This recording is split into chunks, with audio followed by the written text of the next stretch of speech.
Hey, let me show you how to allow someone to schedule Webex meetings on your behalf.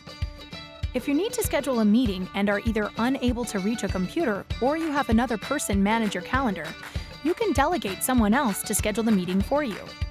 First, assign a delegate on your Webex site. To start, sign into your Webex site.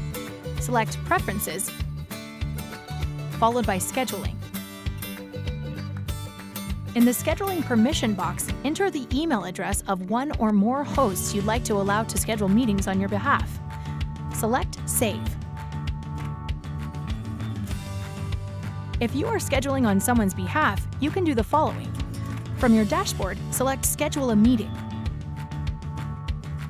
From the drop-down list, select the name of the host for whom you're scheduling the meeting. Enter any necessary details. Click Schedule and you're all set. Give it a try.